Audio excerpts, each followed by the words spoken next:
Villes fantômes du Canada. Des villes abandonnées ou villes fantômes se trouvent un peu partout au Canada.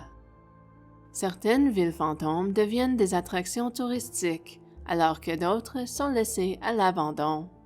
Voici les histoires de 5 de ces sites. Bankhead, Parc national Banff, Alberta. Surnommée la ville de 20 ans, Bankhead a été opérationnelle de 1903 à 1922.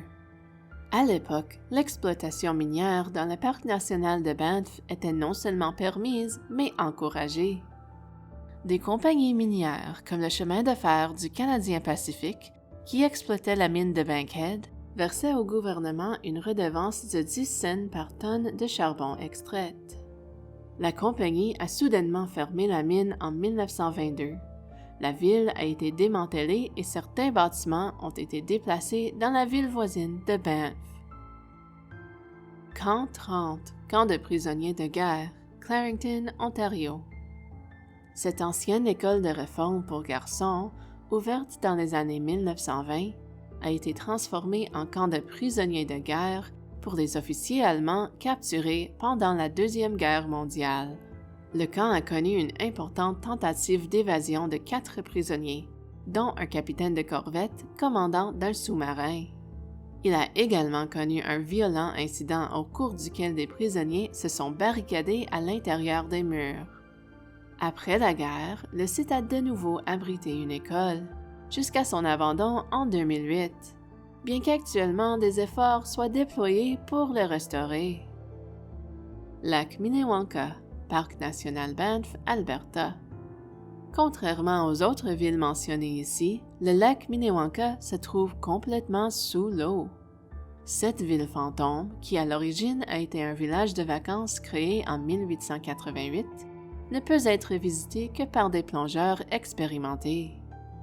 On y trouve 2 barrages submergés, l'un construit en 1895 et l'autre en 1912. Ainsi que des fondations de maisons, un pont et plusieurs quais. La ville a été inondée en 1941, lorsqu'un 3e barrage a été construit au terme de la loi sur les mesures de guerre. Île Bonaventure, Percé, Québec.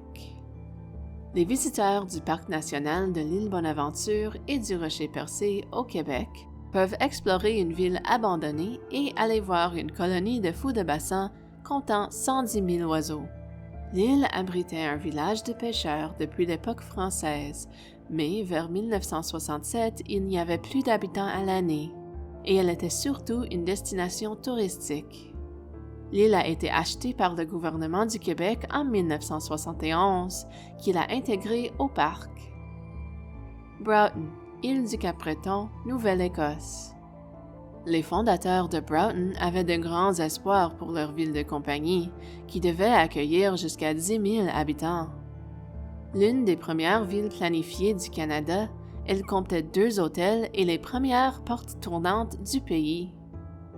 L'exploitation minière a cependant fait faillite en 1907, car elle n'a pas réussi à assurer l'accès au transport ferroviaire du charbon au port.